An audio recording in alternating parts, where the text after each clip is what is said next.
Assalamualaikum warahmatullahi wabarakatuh. Alhamdulillah wassalatu wassalamu ala rasulillah nabiyyina wa sayyidina Muhammad ibn Abdullah wa ala alihi wa sahbihi wa man walah wa ba'd. Kita mengawali kajian ini dengan memuji dan bersyukur pada Allah Subhanahu wa taala yang masih memberikan kesempatan kita untuk berkehidupan di saat sebagian mungkin kolega, saudara, saudari kita ada yang telah mendahului kita. Kita doakan semoga yang telah mendahului kita diberikan rahmat Allah Subhanahu wa taala, diberikan kasih, sayang dan cahaya di alam kuburnya. Alhamdulillah di antara sekian yang masih berkehidupan, kita diberikan kekuatan hari ini dengan tetap beriman, dan itu tidak mudah. Nikmat beriman tidak bisa dibeli dengan apapun, adalah hidayah termahal yang berupa anugerah yang perlu dijaga. Dan di antara sekian hamba Allah yang beriman itu, kita yang punya kesempatan untuk menguatkan keimanan kita dengan belajar di rumah Quran Musawarah ini. Dan ayat tentang kajian dibuka dengan iman. Kalau kita baca di surah Al-Mujadalah misalnya, di ayat yang ke-11, Allah jelas mengawali ayatnya dengan kalimat iman. Ya ayyuhalladzina amanu idza qila lakum tafassahu fil majalis. Hai semua orang yang beriman. Teman-teman, ada rumus begini. Jadi kalau di Al-Quran dibuka ayat dengan kata iman, maka yang pertama, informasi yang disampaikan setelah kata iman itu maka menjadi parameter atau ukuran tingkat keimanan pemiliknya. Semakin bersemangat menunaikan, ini pertanda imannya sedang baik atau sedang ingin dikuatkan oleh Allah. Ya. Nah, tapi kalau misalnya ada rasa malas, turun semangat, ini menunjukkan ada kondisi iman yang lemah yang perlu diantisipasi. Oke, kita coba, saya izin berdiri dulu. Mohon maaf, saya mohon maaf kalau duduk saya agak lebih tinggi ya. Yang pertama, seperti kita ketahui penanggalan kalender di dalam Islam disebut apa? Oke, hijrah atau hijriyah? Ya, yang hijriyah angkat tangan. Gak apa-apa, menang gak dapat hadiah, salah pun tidak berdosa. Yang hijrah boleh angkat tangan. Sisanya Allahu a'lam ya. Oke, gak apa-apa. Oke, kita tuliskan ini ada hijrah. Maaf, di belakang kelihatan ya? Ibu kelihatan? Iya, nggak, maksud saya ini kelihatan papan tulisnya. Saya tahu ini belum tampak, kelihatan ya? Ibu rajin nyimak ya ini. Saya memang tidak merencanakan untuk bilang, belum saya tulis tidak. Saya pastikan. Ini ada hijrah, gini. Ini besarkan, hijrah. Nah, hijrah. Oke. Kemudian di sini ada hijriyah.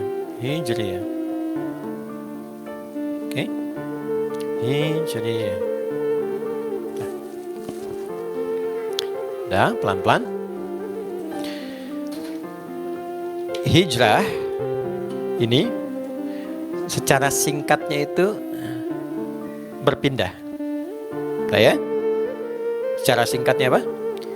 Berpindah. Tapi asalnya tidak menuntut perpindahan tempat. Ya? Berpindah dari satu kondisi yang kurang baik pada kondisi lain yang lebih baik. Itu hijrah. Kalau pindah tempat, saya pindah dari sini ke sini. Itu orang Arab tidak menyebut hijrah. Oke? Dia menyebutnya dengan intiqal. Ana antaqil min huna ila huna. Ana antaqil min Bekasi ila Bintara. Saya mau pindah dari Bekasi ke Bintara. Saya pindah dari posisi sini ke sini. Itu namanya intiqal. Intaqala yantaqil. Naql. Kenapa handphone disebut naqal? Karena bisa dipindah-pindah. Dari sini dibawa pindah kemana gitu. Ya, kalau yang tidak biasa disebut hatif. Kalau ini bahasa Arabnya naqal. Naqal. Ya, fungsinya dua, buat dipindah-pindah sama nakal yang ngantuk. Nah, ini pindah. Berpindah dari satu kondisi kepada yang lebih baik. Lebih baik. Jadi bukan baik ya, tapi lebih baik. Ya. Oke, berpindah pada kondisi yang lebih baik. Itu dulu. Nah, kalau kita ingin ikut berupaya pindah kepada yang lebih baik itu, maka sertakan ya setelah huruf kedua sebelum akhir di sini. Niyanya. Sini pindah. Ya ini namanya ya nisbat, namanya nisbat. Dinisbatkan pada sesuatu. Nabi kita Nabi Muhammad. Saya ingin ikut Nabi Muhammad, pengikutnya Nabi Muhammad, disebut Muhammadi. Oke? Indonesia itu negerinya, negaranya. Orang Indonesia yang ikut ke Indonesia, Indonesi. Gampang tinggal tambah i di ujungnya. Ya. Malaysia, Malaysia. Amerika, Amerika. Ya, gampang kan? Baik ya. Wah, saya misalnya senang barang-barang bekas. Jadi nggak bekas, itu salah itu. Itu tidak. Nah, itu utak-atik namanya ya. Ini nisbat hijri. Nah, sekarang apa yang diikuti? Apakah ikut pindahnya aja? Atau kalau kita mau ikut nilai-nilai yang terdapat di dalamnya, yang kita sebut lebih baik itu. Saya pengen ikut sifatnya, saya pengen ikut hikmahnya, saya pengen ikut karakternya, ya kan? Berpindah kepada yang lebih baik. Yang lebih baik itu apa? Karakternya kah? Sifatnya kah? Ya kan? Macam-macam kah itu? Maka diletakkan taknya di ujung untuk menyebut kepada atau menunjuk kepada sifatnya, karakternya. Maka ditambahkanlah kemudian ya di sini, diberikan penanda dengan tasydid. Ini taknya menunjuk pada karakter dan sifat hijriyah, upaya untuk ikut meneladani sifat-sifat yang lebih baik yang didapatkan dalam peristiwa hijrah. Pergantian tahun di dalam Islam ditetapkan membawa nama ini hijriyah untuk memberikan petunjuk dan kesan pada orang Islam. Berusahalah punya resolusi yang baru setiap tahun untuk bisa menjadi lebih baik daripada tahun-tahun sebelumnya. Ketika Anda belum menemukan apa standar kebaikan yang membuat kita lebih baik dari sebelumnya, maka belajarlah dari sifat-sifat, karakter-karakter yang terjadi pada hijrahnya Nabi Muhammad SAW.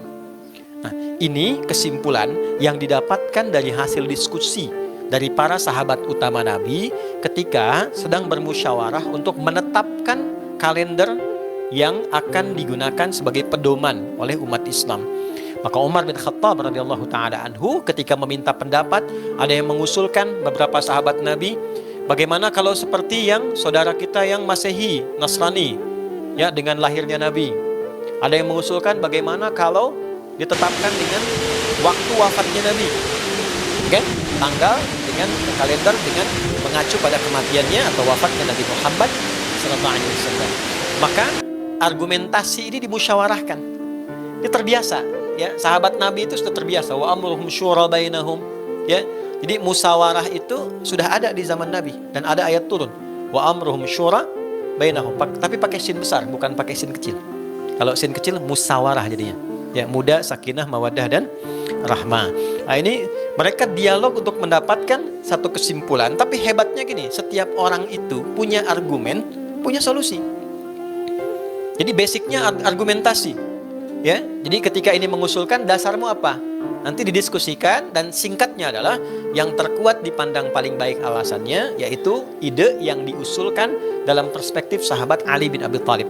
Beliaulah yang mengusulkan tentang ini, yang kelak kemudian ditetapkan berdasarkan dari hasil musyawarah ini sebagai dasar kalender di dalam Islam. Nah, sekarang pertanyaannya, apakah setiap berganti tahun umat Islam bikin pengajian, bikin ceramah, memperingati 1 Al-Muharram, tahun baru hijrah? Apakah semua yang belajar ini atau semua yang datang memperingati ini mendapatkan kedalaman makna ini dan menjadikannya sebagai pedoman menjalani kehidupan di tahun itu seperti diinginkan sahabat-sahabat saat diskusi?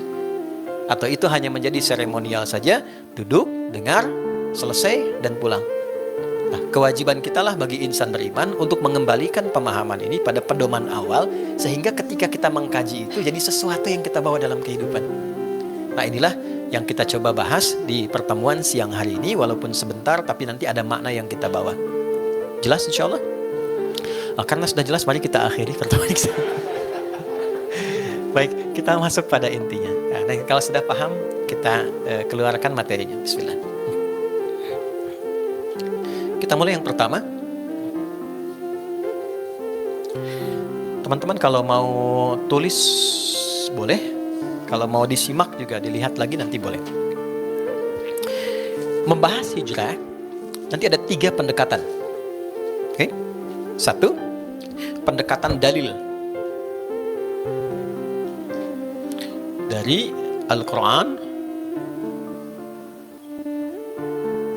dan hadis. Ya.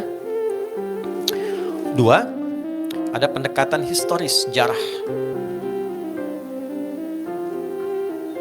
Sudah? Ini biasanya babnya di sirah. Sirah itu ya sejarahnya. Oke, sering nanti ada penceramah yang bahasnya tentang bagaimana Nabi hijrah kan? Ya kan? Dari mulai berangkat di tengah-tengah ke Gua Thur dan sebagainya. Yang ketiga, ada pendekatannya pendekatan kontemplatif. Jadi sifatnya evaluasi. Muhasabah. Pernah dengar gak atau menyimak gak? Kadang akhir tahun ada muhasabah, duduk gitu kan? Nah ini pendekatan yang ketiga. Sifatnya kontemplatif atau tahannus. Nah, nanti isinya muhasabah. Ini berdalil juga, bukan tanpa dalil.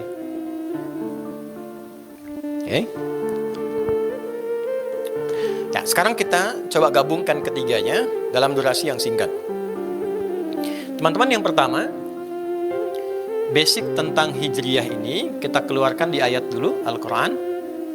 Untuk ayatnya 1, Quran surah ke-9 At-Taubah ayat 36. 2, saya ambil 3 aja ya, mempersingkat. Quran surah 59 ayat 18. Kemudian yang ketiga, Quran surah 94. Nah ini karena singkat padat saya tidak sebutkan ayatnya supaya nanti dibaca dari awal sampai akhir. Gampang, ini termasuk surah favorit di bawah An-Nas lah. Ya, ini Al-Insyirah, Alam Nashrah laka sadrak. Ujungnya fa idza faraghta fansab. Oke. Hadisnya karena durasi kita ambil 1 hadis saja. Hadis. Tapi kita ambil 2 kitab sahih ya. Al-Bukhari nomor hadis yang 10, kemudian di Sahih Muslim nomor hadis ke-40. Kalau nanti kitabnya beda, ada ikhtisar, coba lihat rawinya namanya Abdullah bin Amr ibn As.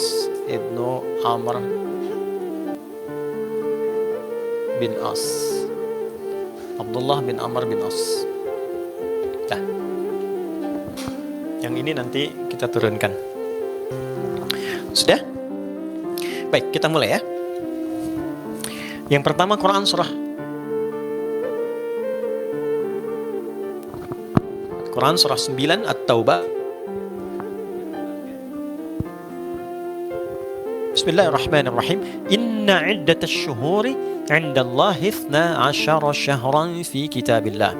Yauma khalaqas samawati wal arda minha arba'atun hurum. Dzalika ad-dinul qayyim fala tadhlimu fihinna anfusakum. Ada ayatnya? Oke. Sampai di situ dulu. Yuk kita mulai pelan-pelan baca, terjemahkan, pahami dengan tafsir. Inna saya terjemahkan dengan kaidah bahasa Arab ya. Nanti supaya adik-adik santri nanti bisa belajar. Jadi kalau kalian belajar nahwu itu ada huruf namanya an-nawasib. Ya, inna harfu nasbin wa taukidin tansibul isma wa tarfa'ul khabara mabniyun 'alal fathi la mahalla lahu minal i'rabi. Oke. Inna itu huruf yang berfungsi menyampaikan informasi dan menanamkan informasi itu kepada hati terdalam supaya tidak ragu. Namanya nasab. Ya, nasab itu bukan hanya menjadikan kalimat berharakat fathah atau kasrah. Oke, tapi menanamkan informasi itu ke hati supaya nggak ragu. Orang Arab katakan begini, nasabar rajulu asahu fil ardi. Seseorang menancapkan tongkatnya di tanah sampai kuat sehingga nggak goyah. Jadi kalau teman-teman baca Quran menemukan inna di awal ayat, oke? Inna di awal ayat, ya, wal asr. Innal insana lafi khusr. Cara menerjemahkannya begini, ya. Yakinkan pada hatimu yang paling dalam, jangan pernah ragu.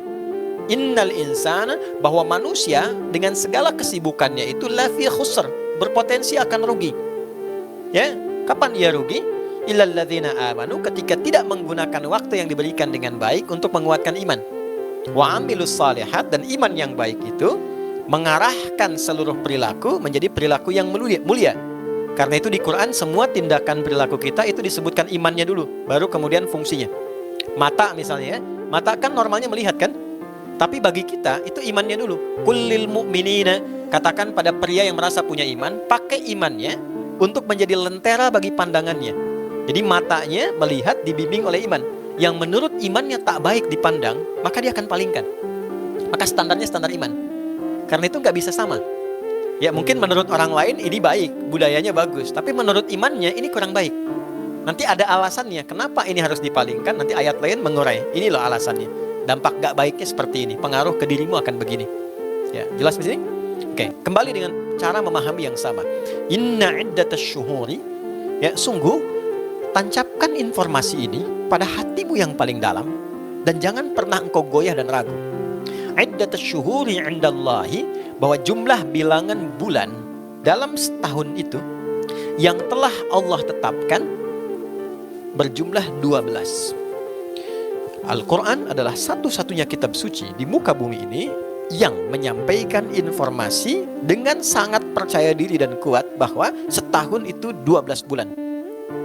Satu tahun 12 bulan.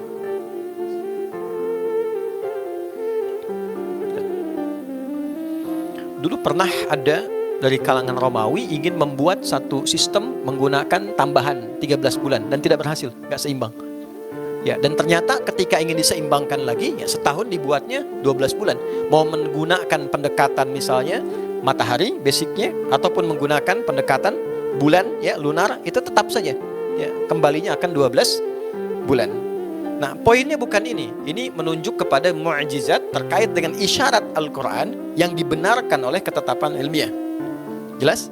Artinya apa? Jadi kalau secara ilmiah saja itu benar, seharusnya menjadi pintu. Kalau nggak jadi pintu, jadi jendela. Kalau tidak jadi jendela, setidaknya jadi celah untuk menerima kebenaran Islam. Ya, untuk mengenal Tuhan gitu kan. Oke, itu satu dulu. Kemudian yauma khalaqas samawati wal arda minha arba'atun hurum. Sejak Allah mencipta langit dan bumi untuk berkehidupan, maka bersamaan dengan penciptaan langit dan bumi ini dihadirkan pula durasi waktu yang dijalani. Bahasa gampangnya begini. Ini Allah ciptakan langit sebagai naungan, ciptakan bumi tempat beraktivitas. Lalu kita kan diminta beraktivitas kan? Ya, di bumi ini dengan pilihan yang kita bisa ambil. Untuk beraktivitas ini Allah kemudian tetapkan durasi waktu. Dibuat sistem waktu. Salah satunya setahun ada berapa? 12 bulan. Nanti sebulan ada sekian pekan. Nanti dari pekan ada sekian hari. Karena itu nanti ada latihan yang kita sebut ibadah itu. Ada ibadah harian, ada ibadah pekanan, ibadah bulanan, sampai ke ibadah tahunan. Ya kan? Untuk memberikan gambaran bahwa ada agenda yang kita siapkan. Singkatnya adalah, ini ada keteraturan waktu. Nah, minha arba'atun hurum. Dari 12 ini, kemudian Allah mengajarkan kepada kita cara menata agenda. Salah satu yang ditawarkan adalah dibagi ke dalam 3 bagian. Ya, 12 dibagi 3 berapa? 4 kan? Ya, kalau bahasa bebasnya gini tafsirnya. Hei, aku kasih setahun 12 bulan. Jangan dijalani begitu saja. Cuman makan, tidur, berangkat, gak tahu arah. Engkau bikin agenda. Setidaknya engkau coba bagi deh. Setahun dalam bagi 3 bagian 4 bulan. Saya kan? 4 bulan, 4 bulan. 4 bulan mau dibuat apa? 4 bulan dibuat apa? 4 bulan dibuat apa? Ya, kalau di luar kadang-kadang kan dibagi ke dalam musim-musim kan? Oh, ini musim ini saya kerjakan ini, musim ini saya kerjakan ini. Ketika ada musim panas saya kerjakan ini, musim dingin saya kerjakan ini. Demikian seterusnya. Secara singkatnya, ayat ini ingin mengajarkan kepada kita, hendaklah manusia punya keteraturan agenda yang ia siapkan. Minimal punya visi hidup dalam setahun itu mau ngerjakan apa. Paham di sini? Ya, kalau belum, Allah ajarkan. Ya, aku saja tetapkan yang 4 itu sebagai bulan evaluasi. Arba'atun hurum. 4 bulan aku tetapkan sebagai bulan terhormat untuk evaluasi. 4 bulan itu yang dimaksudkan 3 berurutan. Dzulqa'dah bulan 11, Dzulhijjah bulan 12, sekarang bulan pertama Al-Muharram, dan Rajab bulan yang ke-7. Wa Rajabun Mudhar baina Jumada wa Sya'ban. Jadi 4 bulan. Ya, maksudnya apa? 4 bulan beraktivitas, 4 bulan menikmati hasil aktivitas, 4 bulan evaluasi. Jadi kalau kita bisa bagi seperti itu teman-teman sekalian, nanti polanya bisa kita terapkan dalam harian. 24 jam misalnya dibagi lagi. Dibagi 4 jadi 6 misalnya kan. 6 jam gunakan apa, 6 jam gunakan apa. Intinya adalah buat hidup ini teratur dengan agenda hidup. Nih, bikin agenda yang teratur supaya terencana. Ada nggak kitab suci di muka bumi ini yang mengarahkan kita supaya teratur dalam hidup dengan membuat agenda yang terukur? Nah, Quran mengajarkan itu. Ya, jadi aku ciptakan langit dan bumi, kemudian engkau beraktivitas, aku ciptakan langit teratur, bumi teratur, engkau pun yang hidup harus teratur. Gampangnya begitu. Jangan sampai langitnya teratur, buminya teratur, manusianya tidak teratur. Maka diberikanlah kemudian waktu dengan bagian-bagian yang diberikan petunjuk supaya kita bisa menjalani kehidupan dengan teratur. Paham sampai sini? Oke. Maka diberikanlah kemudian dari agenda ini petunjuk-petunjuk untuk beraktivitas. 1. Agenda yang dibuat minimal setahun kita bagi itu dipandu oleh Al-Quran harus membawa manfaat di setiap tempat yang akan kita pijak. Jadi jangan sampai begini, kita bikin kegiatan, tapi kegiatan yang kita lakukan tidak ada manfaatnya untuk kehidupan kita. Ya, Anda kerja kan dapat sesuatu, dibawa ke rumah supaya makannya terpenuhi, hidupnya nyaman gitu kan, ada manfaatnya kan. Nah sekarang pertanyaan dasarnya, tinggalnya di dunia saja atau ada tempat lain yang akan kita tinggali? Nah jujur ya, jujur nih, kita di mana sekarang? Bukan, kita di Rumah Quran Musyawarah, ini bagian dunia. Dunia tempat tinggal bukan? Bukan. Dunia tempat meninggal. Bukan tempat tinggal. Karena kita akan tinggalkan kan? Ya, kalau tinggal kan abadi sifatnya kan? Artinya sementara kan? Ya, meninggal dunia. Artinya kita tinggalkan kan? Tapi kita ada di dunia ini. Otomatis kita bikin kegiatan supaya kehidupan dunia nyaman kan? Enak ya, baik ya. Dalam bahasa Arabnya hasanah namanya. Makanya kita sering berdoa, Rabbana atina fid dunya hasanah. Clear? Nah, pertanyaannya, apakah tinggal di dunia saja? Tidak. Kan tiap hari kita ditampakkan, dengar berita. Ada yang telah meninggalkan kita, meninggal dunia. Tadi saya baru lewat Tanah Kusir. Itu kan? Ada makam di dalamnya dan seterusnya. Artinya apa? Satu saat kita juga akan mengalami peristiwa yang sama, meninggalkan dunia ini. Ketika meninggalkan dunia, lawannya menuju tempat baru kan? Oke? Meninggalkan dunia kan pertanyaan selanjutnya kemana? Artinya menuju tempat yang baru. Pertanyaannya kemana setelah meninggal dunia? Bersyukurnya kita orang Islam, itu kalimatnya lengkap, informasinya lengkap, di Quran itu lengkap. Anda silahkan temukan, ada nggak satu buku ya, bahkan yang disucikan, yang menerangkan kepada kita tentang kehidupan dengan lengkap. Di dunia begini, yang dijalani begini, dari lahir sampai nanti meninggalkan dunia, pergi ke tempat namanya kubur, pembatasnya barzah, kehidupannya begini. Anda nggak akan temukan. Cuma di Al-Quran. Ya, artinya kalau nggak Anda temukan, nggak ada manusia yang bisa bikin itu. Kalau di Al-Quran ada, artinya Quran bukan produk manusia. Jelas ya? Nah sekarang dari dunia pindah ke waiting room dulu ya, di alam kubur. Ya, pembatasnya disebut barzah. Baru kemudian di akhir tempat yang tidak ada tempat lagi. Akhir tempat yang tidak ada ujungnya, itu akhirat namanya. Sudah di situ terakhir. Ya, oke. Dzalikal jidar akhir makan wal hadd fi hadhil qa'ah. Tembok itu batas akhir di ruangan ini. Tapi di luar itu masih ada ruang. Akhir namanya. Tapi kalau saya katakan akhirat, itu ujung sesuatu yang tidak ada ruang setelahnya. Jelas? Nah Allah membuat untuk kita, kalau Allah nggak ada batas kan? Ya bagi makhluk, Allah buat satu tempat yang tidak ada setelah itu tempat lagi. Itu dinamakan akhirat. Jadi dunia kubur, akhirnya apa? Akhirat. Dan tempatnya cuma 2 yang dihuni, 1 transit. Ya, 2 yang dihuni itu, yang pertama yang diharapkan surga, yang kedua yang kita tidak inginkan neraka.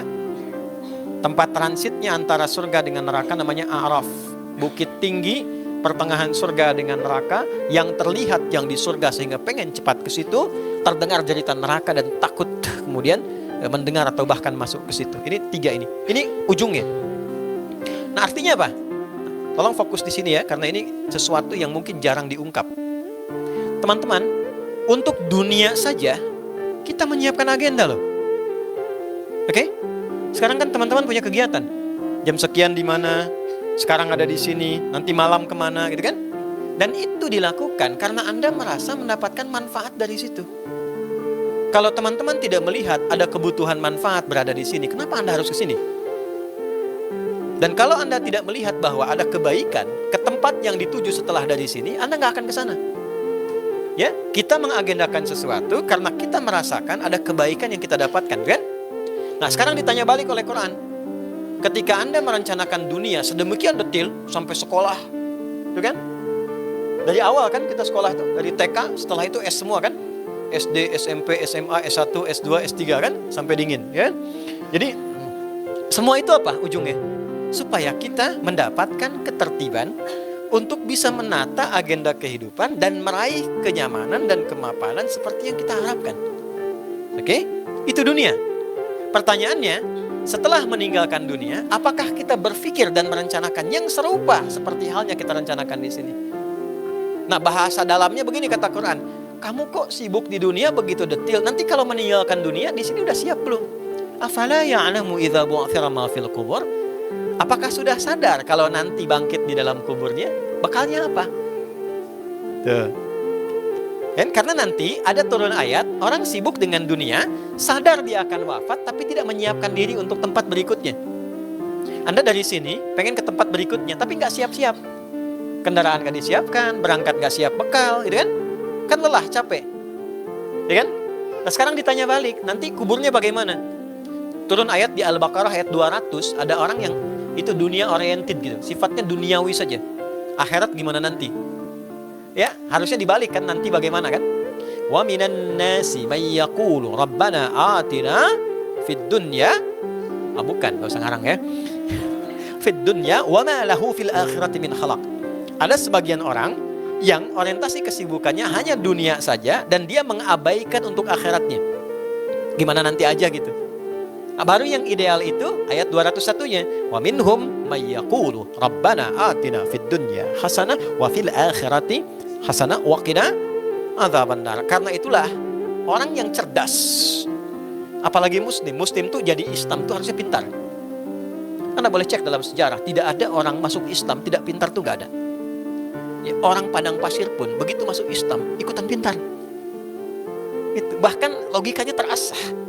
Orang Arab Baduy masuk Islam, datang pada Nabi. Ya, proposalnya begini, nanti lihat di hadis Muslim nomor hadis ke-14. Ya. Itu beliau bilang begini, singkat, padat, cepat, dan manfaat. Ya Rasulullah, tolong ajarkan saya ajaran Islam yang simpel aja, yang sederhana, yang gampang, tapi bisa masuk surga. Pinter gak? Ya, dia gunakan prinsip ekonomi yang sangat maksimal kan? Dengan modal yang secukupnya, keuntungan sebanyak-banyaknya kan? Oke, ya, nggak usah berbelit ya. Pokoknya simple aja, yang penting ke surga. Maka apa jawab Nabi? Ya, ketika dia mengatakan awal kama qala dullana ala amalin yudkhilunil jannah. Ya, ajarkan aku amalan ringkas tapi bisa ke surga. Kata Nabi, ya cukuplah engkau kerjakan yang fardu. Salat fardu aja, nggak perlu salat sunnah. Fardu selama hidupnya. Ya, 24 4 3 4. 2 subuh, 4 duhur, 4 asar, 3 maghrib, 4 isya. Itu aja, nggak perlu salat sunnah. Kecuali kalau pengen nambah, naik di level yang standar. Terus Anda kalau zakat aja, nggak perlu infak. Yang fardu aja. Nah, nafkah ada yang fardu, kerjakan. Yang sunnah nggak perlu. Kecuali kalau pengen nambah. Tapi jaga diri dari maksiat. Oke, karena modalnya pas-pasan supaya tidak terkurangi. Jaga diri dari maksiat. Nah, kemudian apa komennya? Oke Nabi, saya konsisten. Fantalah kok, dia pergi aja. Itu orang Badi itu unik tuh ya. Dia pergi aja. Ya, maka kata Nabi apa komennya? Ya, Anda boleh like dan subscribe ya ketika Nabi komen ini. Kata Nabi, dakhalal jannata in sadaqa atau aflaha in sadaqa. Dia berpotensi ke surga kalau komitmen. Oke? Dia selama hidupnya cuma fardu salat, fardu zakat kalau punya. Kalau enggak kan enggak berlaku hukumnya. Ya kan? Tapi dia katakan saya jaga diri dari maksiat. Di mana titik kejeniusannya? Karena dia sadar dia tinggal di padang pasir. Dia sudah ukur. Kebayang nggak? Saya kalau mau tahajud malam, angin kencang, tenda terbang. Nggak mungkin saya tahajud. Tuh kan? Gimana mau puasa sunnah? Untuk sehari-hari aja, nyari untuk makanan tidak mudah. Dan dia sudah lihat untuk maksiat di padang pasir, apa yang mau dilihat? Sinyal mati. Tuh kan? Lihat unta buka aurat, ya memang begitu hewan. Gitu kan? Jadi nggak ada potensi yang lain. Akhirnya apa? Potensi terjaga amalnya itu bisa maksimal. Itu yang saya maksudkan. Orang masuk Islam itu pasti pintar. Nggak ada sejarahnya masuk Islam nggak pintar, itu nggak ada. Jadi kalau masuk Islam kurang pintar, itu ada yang perlu disempurnakan keislamannya. Gitu ya teman-teman ya. Jadi motivasi itu. Karena semua ayat itu berbicara tentang kepintaran. Anda temukan satu-satunya ya di dalam ketentuan agama, cari di mana ada orang baru bangun tidur diminta pintar. Itu keren banget. Cuma di Islam. Baru bangun tidur sudah diminta pintar. Baru bangun tidur. Itu ada di Abu Daud nomor hadis 1367 dari Ibnu Abbas radhiyallahu taala anhuma. Kana an-nabiy sallallahu alaihi wasallam idza istayqadha min naumihi fajalasa wa masaha bi yadihi min athari naumi faqara ali Imran khawatim ali Imran. Adalah kebiasaan Nabi sallallahu alaihi wasallam saat bangun tidur beliau duduk dulu. Duduk supaya darahnya mengalir dengan baik. Kan? Itu sunnah, ada pahalanya. Dan ada manfaatnya. Wa masaha bi yadihi min athari naumi. Kemudian beliau menghapuskan dulu rasa kantuknya dengan bagian tangan yang bersih. Karena nanti ada hadis lain. Jika engkau bangun dari tidur, cucilah dulu tanganmu karena engkau tak sadar kemana tangan itu berkelana saat tidur. Ya? Nah, ini duga tangan yang bersih, bersihkan ngantuk. Jadi bukan langsung alhamdulillahilladzi ahyana ba'da ma amatana, tidak. Itu dibacakan dalam keadaan sadar. Teman-teman boleh lihat tuntunan doa itu, tuntunannya dibaca dalam keadaan sadar, bukan nggak sadar. Jadi bangun tidur itu diminta sadar dulu. Sehingga jangan sampai Anda bangun jam 3, alhamdulillahilladzi ahyana ba'da ma amatana. Begitu amat kan panjang, ngantuk lagi kan? Sadar jam 6. Ya kan? Nah, diminta sadar dulu. Dalam kesadaran itulah dia merenung, lalu dipandu membacakan 11 ayat terakhir Ali Imran. 11 ayat terakhir itu rencana kehidupan sampai akhirat. Inna fi khalqis samawati wal ardi wa ikhtilafil laili wan nahari la ayatil liulil albab. Baru bangun tidur sudah diminta jadi ulul albab. Ulul albab itu tingkat kepintaran tertinggi bagi seorang manusia. Asalnya dari lub yang paham esensi sesuatu.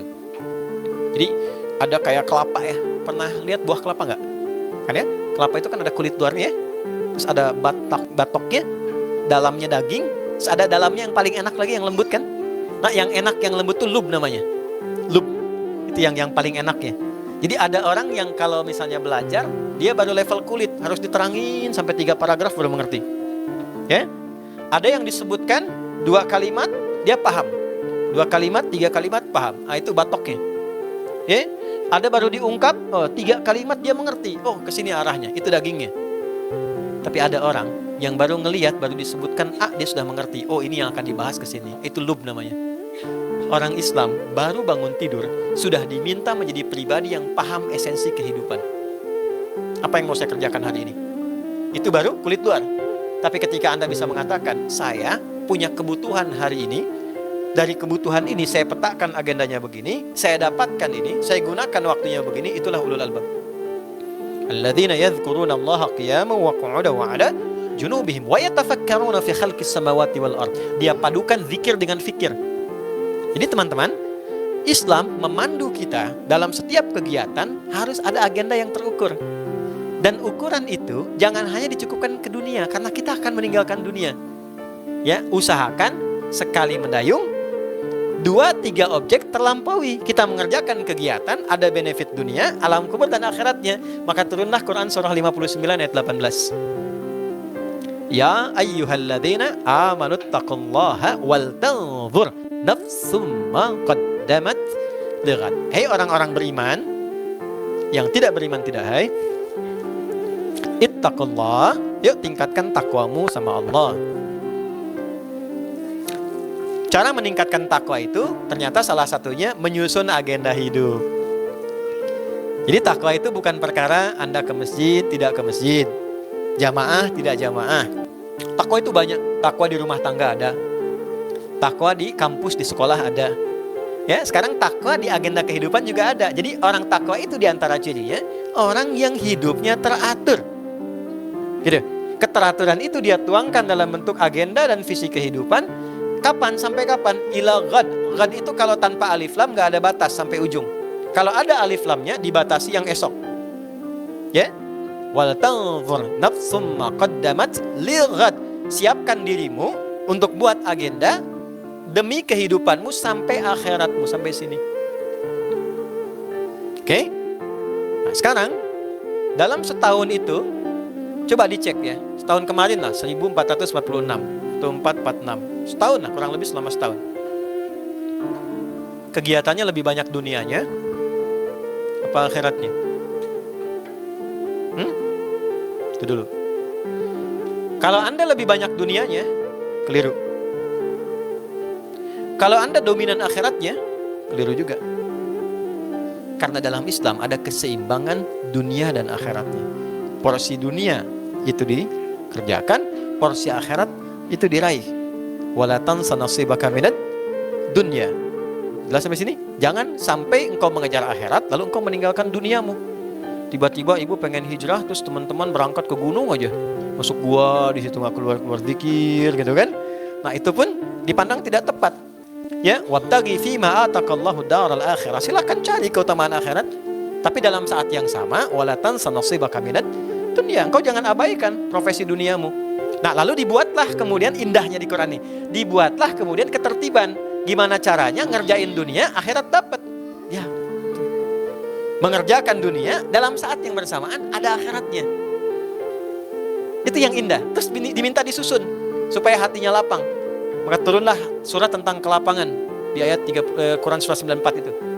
Alam nashrah laka sadrak wa wada'na anka wizrak alladhi anqadha dhahrak. Kalau engkau bisa punya agenda, itu membuat dirimu lebih lapang, jelas dalam menunaikan aktivitas. Bukankah aku sudah lapangkan keadaan hatimu? Itu kan yang membuat beban-beban itu terasa ringan. Ya, dalam bahasa tentang tafsir agenda ini, kalau Anda, saya, kita memiliki aktivitas yang terukur, punya agenda yang baik, itu lebih ringan, beban-bebannya tertuliskan. Ya, coba kalau punya masalah tulis deh. Di catatan Anda yang bisa dihapus, bisa dibakar, bukan di status yang bisa dibaca oleh orang banyak. Gak nyangka ya dia jadi begitu, nyangka itu. Ya, orang yang bilang gak nyangka dia sedang nyangka. Ya, boleh curhat tuh yang paling enak, boleh silakan sama Allah bisa tuliskan supaya ringan. Setelah itu selesai, itu ada di Quran. Ada curhat dengan bahasa sama Allah saat sujud, ada di surat Yusuf tuh ayat 86. Innama ashku bathi wa huzni ilallah. Nah, selebihnya adalah orang-orang yang merumuskan agendanya teratur dengan baik, maka orang itu cenderung lebih lapang, lebih tenang. Maka bagaimana caranya? Dia akan terangkat. Wa rafa'na laka dzikrak. Engkau dulu terangkat, kenapa sulit dengan beban sekarang? Kesulitan beban yang dirasakan selain karena hatinya kurang lapang, agendanya kurang teratur. Jadi orang yang tidak teratur hidupnya itu pasti punya beban. Gak jelas itu. Ya, kalau pengen diurai, masalah diurai, kegiatan diurai, maka turun ayat berikutnya, fa idza faraghta fansab. Kalau Anda sudah selesai yang sekarang, buat agenda berikutnya, siapkan lagi. Nah, kapan buat agendanya? Kita siapkan dari sekarang. Sampai kapan? Sampai ke ujung ini akhirat. Teman-teman kerja ya, saya kan berangkat nih, dapat project, ada kegiatan. Dunianya dapat kan? Akhiratnya gimana? Kan bukan perkara sholatnya saja. Karena setiap langkah kita, kalau diniatkan untuk ibadah demi akhirat, itu dapat. Anda merawat anak misalnya, berbakti pada ibu misalnya, itu kan dituliskan pahalanya. Ya, bikin teh kegiatan biasa, kasih ke ibu kita, ke ayah kita, diberikan. Tapi ketika diniatkan karena Allah, itu punya nilai akhirat. Birrul walidain dituliskan. Itu yang saya maksudkan, sekali mengerjakan 2-3 tempat terlampaui. Nah, sekarang pertanyaan dasarnya adalah, dari kegiatan setahun, sudahkah agenda itu benar dikerjakan sesuai ketentuan Allah untuk mendapatkan kebaikan di 3 tempat ini? Rumusnya sederhana, amal soleh. buat agenda amal soleh untuk kebaikan dunianya, kubur sampai akhiratnya. Pekerjaannya itu amal. Pekerjaannya sudah soleh belum? Lisan berkata itu amal. Sudah soleh belum perkataannya? Telinganya mendengar itu amal. Pendengarannya sudah soleh belum? Ya kan? Nah, kalau dipastikan semua kegiatan soleh, maka berbahagialah. Potensi akhiratnya lebih dekat ke surga. Karena surga itu di Quran ketika pertama disebutkan, itu sandingannya dengan ini, amal soleh. Ada di Al-Baqarah ayat 25. Wabashshiril ladzina amanu wa 'amilus shalihati anna lahum jannatin tajri min tahtiha al-anhar. Muhammad viralkan dan berikan kabar gembira pada hamba-hambaku yang menggunakan imannya untuk mengoleksi amal soleh. Jadi kalau bicara, dia pastikan bicaranya baik, Allah senang. Kalau bekerja, dia cari pekerjaan yang tidak punya masalah dengan ketentuan Allah. Oke? Apapun yang dia kerjakan, dia pastikan berusaha soleh, berusaha soleh. Kata Allah, kasih kabar gembira pada orang yang komitmen demikian. Anna, tanamkan pada hati mereka, jangan sampai ragu, lahum jannatin tajri min tahtihal anhar. Aku sediakan aneka surga sesuai dengan amal soleh yang mereka kerjakan. Di surga itu nanti ada 8 pintu. Setiap pintunya itu depannya tulisannya amal soleh. Pintu puasa, pintu zakat, pintu sholat, pintu berbuat baik pada orang tua, pintu macam-macam. Itu yang memanggil kita pulang saat di akhirat. Gak bisa klaim, pintunya manggil sendiri. Nanti ada algoritmanya. Begitu tersambung, frekuensinya masuk kita. Kalau bukan penghuninya gak bisa ngaku-ngaku. Aku dipanggil, tiba-tiba gak bisa masuk. Itu otomatis itu. Oke? Nah sekarang, kembali. Berapa banyak amal soleh yang kita kumpulkan selama setahun ke belakang? Bicaranya sudah soleh belum? Bandingkan dengan yang kedua, yang konsekuensinya ke sini, ke neraka. Amal salah, beda tipis. Oke? Ada soleh, ada salah. Bukan salah yang pemain bola ya, Liverpool, yang temannya dia Toyota meninggal kemarin dalam kecelakaan itu ya. Amal soleh, amal salah. Oke, sekarang dalam setahun ke belakang, jangan setahun lah ya, terlalu jauh. 1 hari kemarin, kira-kira bicaranya banyak salahnya, banyak solehnya. Kan? Nah, bicara sama siapa aja, keluarin aja. Sama pasangan, sama orang tua, sama kawan. Ya, berpikirnya banyak salahnya, banyak solehnya. Nah, sekarang akumulasikan setahun. Kira-kira kalau itu diakumulasikan, masih bisa layak nggak punya bekal ke surga? Oke?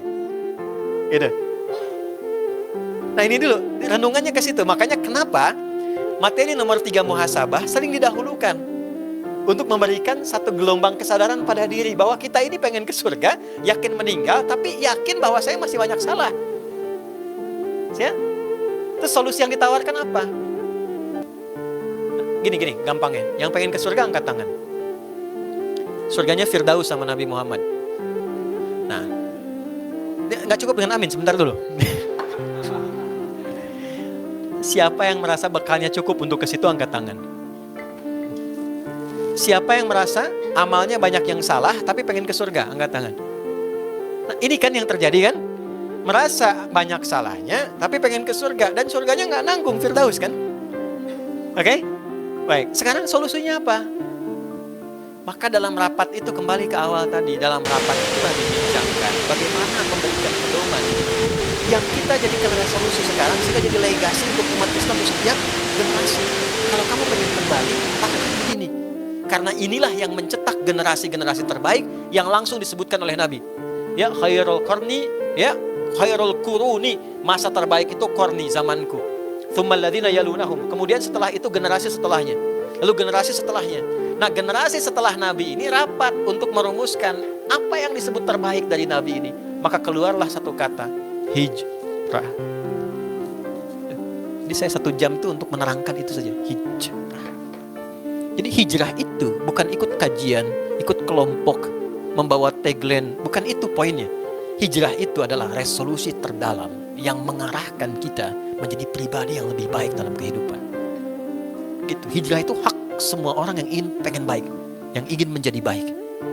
Nah, tinggal pertanyaannya, apakah setiap orang yang hijrah itu memahami dan mengetahui panduan hijrah yang pernah diajarkan Nabi pada para sahabat ini, sehingga dirumuskan dalam rumusan kalender yang tiap tahun kita peringati.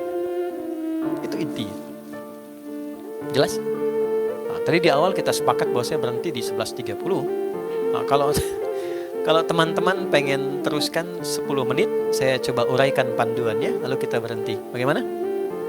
Oke, alhamdulillah. Gambaran singkat tadi bisa dipahami ya? Oke. Nah, oleh karena itu, sekarang kita masuk ke hadisnya.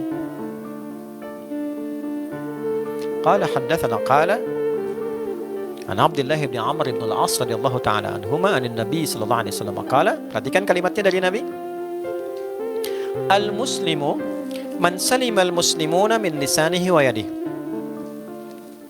Wal muhajir man hajara ma nahallahu anhu. Ya, paham? Tidak.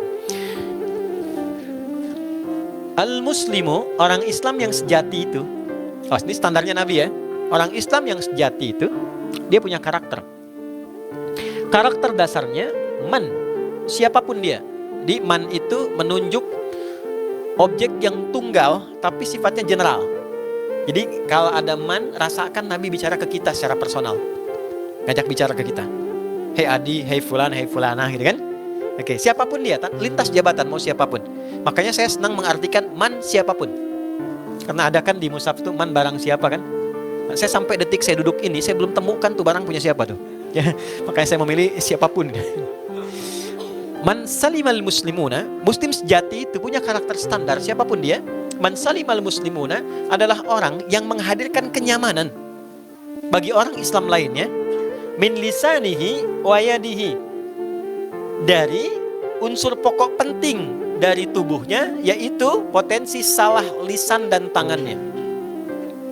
Awas teman-teman, hati-hati nih ya. Standar Nabi yang pertama, orang Islam yang baik itu, karakter pertamanya, orang yang memberikan kenyamanan untuk orang Islam yang lainnya. Ini singkat, padat tapi tajam. Yo, coba lihat hubungan dengan kawan-kawan kita yang muslim dulu. Jangan-jangan sama yang non-muslim baik, sama umat Islam sendiri saling bermusuhan. Hah? Masa karena beda pengajian jadi tidak berkawan?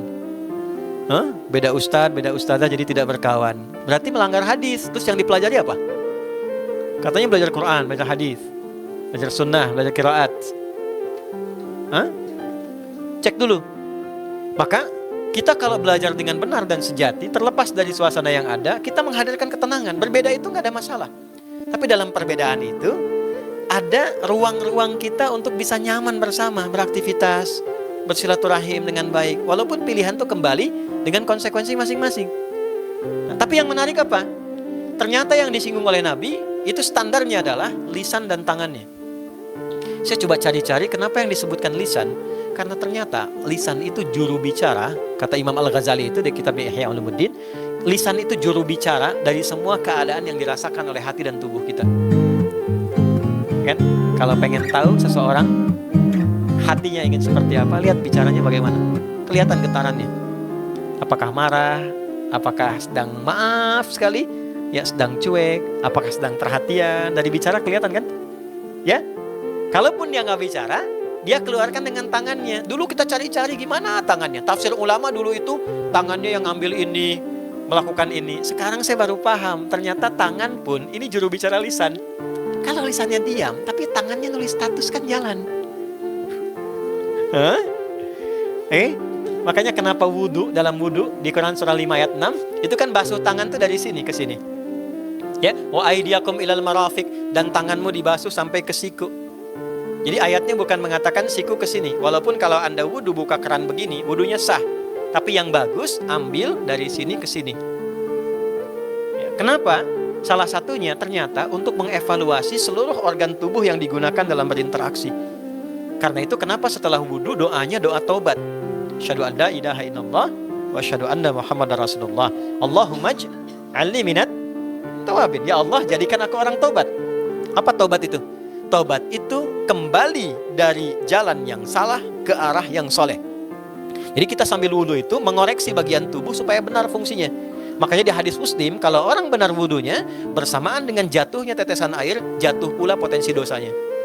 Kenapa dibasuh dari sini? Saya baru mengerti. Karena yang banyak digunakan itu ini. Ibu, teman-teman yang perempuan kalau bikin status kan nggak begini. Begini kan? Oke? Nah, makanya yang standar pertama, coba deh selama setahun ke belakang, lisannya udah nyenengin orang belum? Nah, terus tarik dulu ke dunia hidup kita yang nyata, jangan jauh-jauh dulu. Saya sebagai suami kalau bicara istri nyaman gak? Ya kan? Orang tua nyaman gak? Taruh ke teman. Kita nulis sesuatu, orang nyaman gak? Intinya apa? Orang yang baik, orang yang benar, adalah orang yang dimanapun dia berada, orang merasakan nyaman dengan hadirnya dia. Itu poinnya. Dan itu bisa dilakukan dengan melatih pertama kali inti dari hasil atau juru bicara dari jiwa kita, yaitu lisan dan tangan. Nah, kalau belum mampu menjaga itu dengan baik sehingga banyak kesalahan yang dikoleksi, maka lanjutkan hadisnya. Wal muhajir, dan orang hijrah yang sejati itu, bahasa gampang ya, hijrahlah. Oke? Wal muhajiru man hajar, ialah orang yang memutuskan cepat berubah. Muhajir itu orangnya harusnya kata kerjanya hajar, yang santai ya pakai alif besar hajar. Tapi ke hadisnya dirubah, dihilangkan alifnya menjadi kecil hajar. Kalau alif dihilangkan artinya cepat. Kalau Anda merasa kurang bekalnya, terlalu banyak koleksi amal salahnya, cepat berubah. Jangan banyak pertimbangan. Ya, berbuat baik itu disegerakan, jangan banyak dipertimbangkan. Sama dengan taubat. Sebab kalau amal baik itu diundur, berpotensi tidak dikerjakan atau kehilangan kesempatan. Sama dengan taubat diundur, maut bisa datang lebih cepat dari apa yang difikirkan. Oke, maka man hajara ialah orang yang memutuskan cepat berubah menjadi lebih baik. Manahallahu anhu, segala yang tidak baik yang dilarang Allah untuk dirinya. Secara singkat, yang pertama dikerjakan adalah ini tentang kontemplasi dulu. Dari dalil yang disebutkan. Yuk, kalau bicara setiap masuk tahun baru, yang dilakukan apa? Duduk dulu deh. Cek kenali diri kita, Ma'rifatul Insan. Saya menulis buku ada judulnya Ma'rifatul Insan, kenali diri kita. Tulis satu-satu, dari atas kepala sampai ujung kaki. Teman-teman gak usah panjang-panjang ya, setahun berapa hari ya? Kurang lebih 365 hari ya, kalau kita hitung kan. Ya, yang menggunakan pendekatan Masehi ya, yang solar ya. Kalau yang lunar kurang lebih 356-an ya. Bagi coba dengan tubuh kita. Tubuh kita ada berapa organ? Dari ujung kepala sampai ujung kaki. Bagi, misal ya, dari kita ambil dari rukun sholat aja yang turun, kita ambil misalnya 13 kan ya, turunan ke bawahnya. Bagi misalnya 13, 365 bagi 13 ya, atau bagi misalnya ke berapa bagian, 10 lah misal kayak, supaya cepat berapa bagian untuk menggenapkan saja. Maka dibagi kepala, terus kepala bagi lagi mata, telinga, lisan. Nanti setelah itu dari mata turun ke, jangan langsung ke hati, dari lisan dulu, terus ke tangan, tuh ya, baru ke hati sampai ke ujung kaki. Nah ini yang dilatih 365 dibagi. Misal sepekan ini saya pengen latihan mata. Ya gampang bagi 12 deh, 12 bulan. Maka sebulan pertama latihan mata dulu, memandang yang betul, sampai terasa pandangannya pakai iman. Sampai terasa betul imannya itu membimbing mata itu untuk memandang, sampai terasa bahwa ini pandangan iman. Jelas gak? Dulu ada grup nasyid tuh dari Malaysia tuh. Pandangan mata selalu menipu. Ada ya? Yang gitu ya? Pandangan hati selalu. Ada ya? Kalau nggak salah tuh. Saya pernah ingat itu ada tahun 90-an itu kurang lebih. Nah, harusnya Anda yang hafal ya. Udah, itu latihan tuh, pandang mata tuh. Enak. Sampai kita merasa nyaman. Oh, saya tahu ada iman dalam mata saya. Nah, dari mata nanti baru turunkan ke telinga dulu, tengah-tengah. Latihan bulan depannya telinga. Sampai telinga merasa nyaman, setelah itu lisan. Sampai merasa bahwa ada iman dalam lisan itu. Nanti puncaknya sampai ke kaki, sehingga nanti menjadi Quran yang hidup. Qurannya bukan sekedar dibaca.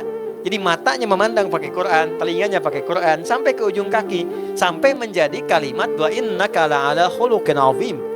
Ya, khuluqul Quran, dia menjadi Quran yang berjalan, manusia seutuhnya.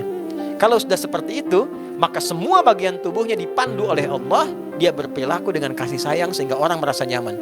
Hamba Allah yang diliputi kasih sayang. Bahasa Arabnya ibadur rahman. Maka turunlah ayat di surah Al-Furqan itu.